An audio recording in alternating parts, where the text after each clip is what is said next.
અમેરિકાએ પોતાના સૈનિકોને ઈરાનમાં ઉતારવાની જાહેરાત કરતા ફેબ્રુઆરી 28ના રોજ શરૂ થયેલું આ વોર હવે ઘણું જ લાંબુ ચાલવાનું છે તેવી પ્રબળ શક્યતા વ્યક્ત થઈ રહી છે અને તેના લીધે મોંઘવારી પણ ભડકે બળશે. અમેરિકન મીડિયાના રિપોર્ટ્સ અનુસાર પેન્ટાગોને કેટલાક અઠવાડિયા માટે લિમિટેડ ગ્રાઉન્ડ ઓપરેશન માટે તૈયારી કરી લીધી છે. આ કાર્યવાહી ખર્ગ આઇલેન્ડ અને હોર્મુઝની ખાડીના કાંઠા વિસ્તારો પૂરતી મર્યાદિત રહેશે તેવું વોશિંગ્ટન પોસ્ટે પોતાના એક અહેવાલમાં જણાવ્યું છે. પણ આગળ જતાં કદાચ આ કાર્યવાહીનો વ્યાપ વધી પણ શકે છે. આ પ્લાન અનુસાર સ્પેશિયલ ઓપરેશન્સ અને ઇન્ફેન્ટ્રી ટ્રુપ્સ દ્વારા રેડ્સ કરવામાં આવશે. તો બીજી તરફ ઈરાને પણ અમેરિકાના કોઈ પણ હુમલાનો જડબાતોડ જવાબ આપવાની જાહેરાત કરી દેતા મામલો હવે વધુ ગરમાયો છે.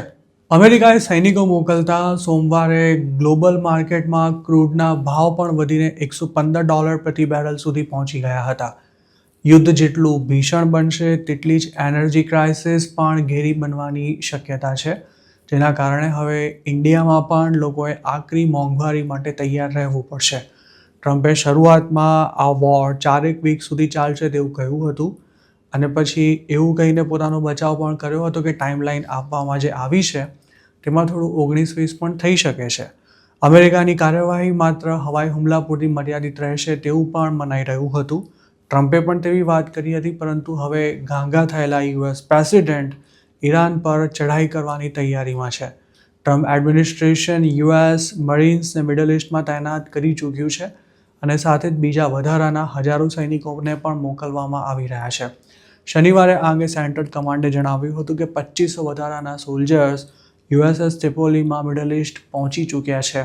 ઈરાનિયન પાર્લામેન્ટ સ્પીકર મોહમ્મદ બઘેર ગલીબાહે અમેરિકાના વલણની ટીકા કરતા એવું જણાવ્યું હતું કે દુશ્મન દેશ વાટાઘાટ અને સંવાદ માટે મેસેજ મોકલવાની સાથે સાથે હવે ગ્રાઉન્ડ અટેકની પણ તૈયારી કરી રહ્યો છે. તેમણે એવી પણ ધમકી આપી હતી કે જો અમેરિકા ઈરાનની ધરતી પર સૈનિકોને મોકલશે તો તેમને ખતમ કરી દેવામાં આવશે અને અમેરિકાને સાથ આપતા દેશોને પણ સજા અપાશે. તેમણે એવો પણ દાવો કર્યો હતો કે ઈરાનના હુમલા ચાલુ રહેશે અને તેની મિસાઇલ્સ પણ તૈયાર જ છે. અમેરિકા ઈરાન પર ચઢાઈ કરવાની તૈયારી કરી રહ્યું છે, ત્યારે ઈરાન સમર્થિત હુતી આતંકવાદીઓએ શનિવારે ઇઝરાયલ પર મિસાઇલ અટેક કરી આવા વધુ હુમલા કરવાની ધમકી આપી હતી. તો બીજી તરફ ઇઝરાયલે આ અંગે એવું જણાવ્યું હતું કે તેણે તહેરાનના ઇન્ફ્રાસ્ટ્રક્ચર પર હુમલો કર્યો છે અને ઈરાને પણ વળતી કાર્યવાહી કરી હોવાનો દાવો કર્યો હતો. ડોનાલ્ડ ટ્રમ્પ પણ ઈરાનના પાવર હાઉસ સહિતના ઇન્ફ્રાસ્ટ્રક્ચર પર હુમલા કરવાની ધમકી આપી ચૂક્યા છે, પણ કોઈ ભેદી કારણોસર તેમણે આ અંગેની ડેડલાઇન 2 વાર એક્સટેન્ડ કરી છે.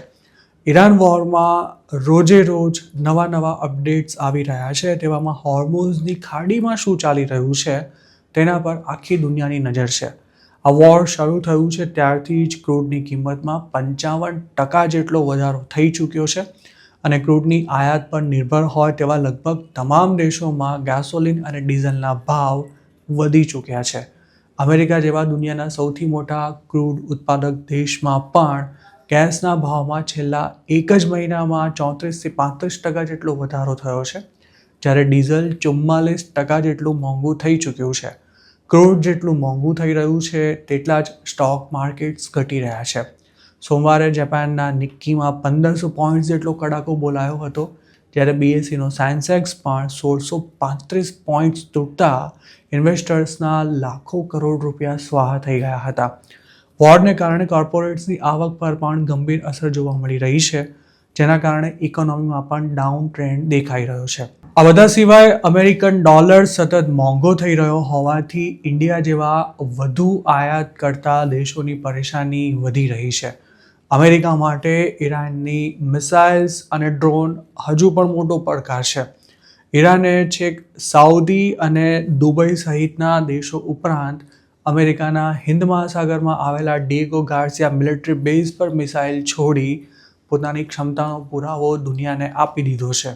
જો યુદ્ધ વધુ ભીષણ બન્યું તો મિડલ ઇસ્ટમાં શરૂઆતમાં જેવી અંધાધૂંધી ફેલાઈ હતી તેવી જ સ્થિતિ ફરી ઊભી થવાના પૂરા એંધાણ છે.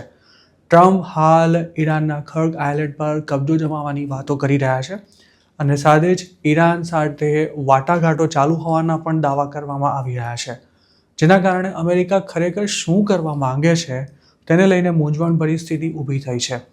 જેમ ઈરાન ગમે ત્યાં ડ્રોન અથવા મિસાઇલ્સ છોડીને અંધાધૂંધી ફેલાવી રહ્યું છે, તેવી જ રીતે ટ્રમ્પ ગમે તેવા નિવેદનો આપી દુનિયાના તમામ દેશોની મૂંઝવણ વધારી રહ્યા છે.